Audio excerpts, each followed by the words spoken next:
In the land of Shinar, an alliance was born in secret. 4 kings, led by the ambitious Kedorlaomer of Elam, conspired to dominate the lands. Their target? The rich and fertile valley of Siddim, home to 5 weaker kings. For 12 years, the valley kings had served Elam, paying tribute to keep their peace. But in the 13th year, they rebelled. The air grew heavy with whispers of war as the 4 kings unleashed their wrath. The rebellion was more than a struggle for freedom. It was a spark igniting a much larger plan. Now, these kings came to fight.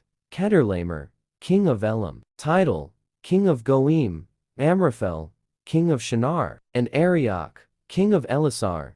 Genesis 14:1.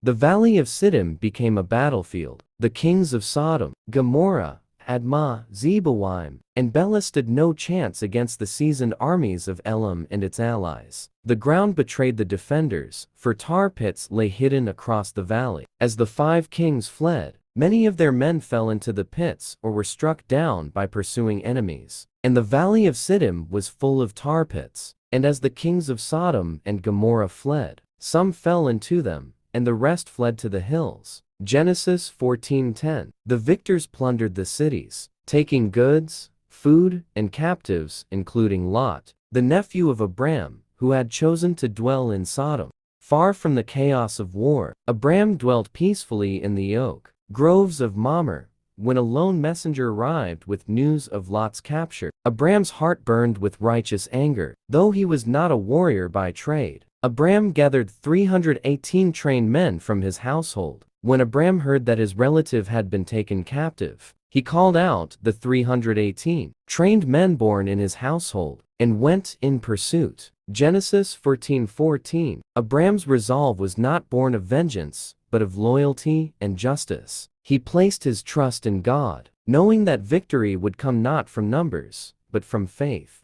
Under the cover of darkness, Abram divided his men and attacked the unsuspecting camp of the 4 kings near Dan. Chaos erupted as Abram's small force outmaneuvered and overwhelmed the enemy. The element of surprise and divine favor turned the tide. The captives were freed, including Lot, and the stolen goods were recovered. Abram pursued the fleeing kings as far as Hobah, ensuring they would pose no further threat. He recovered all the goods and brought back his relative Lot and his possessions, together with the women and the other people. Genesis 14:16. Returning from victory, Abram encountered Melchizedek, the king of Salem and a priest of God Most High. Melchizedek brought bread and wine, and blessed Abram, declaring, "Blessed be Abram, by God Most High, creator of heaven and earth." In humility, Abram gave Melchizedek 1/10 of everything, acknowledging that his victory came from God. Then Abram gave him 1/10 of everything. Genesis 14:20.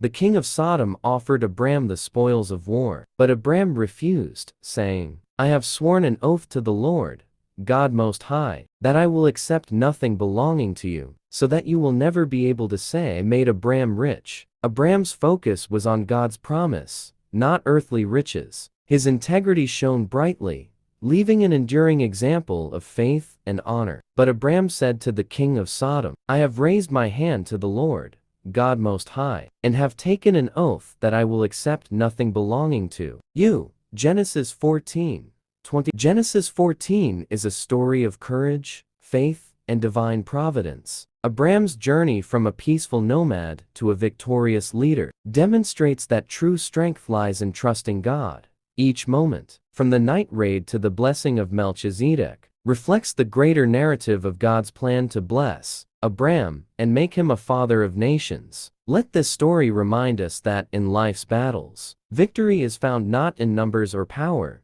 but in unwavering faith and righteousness.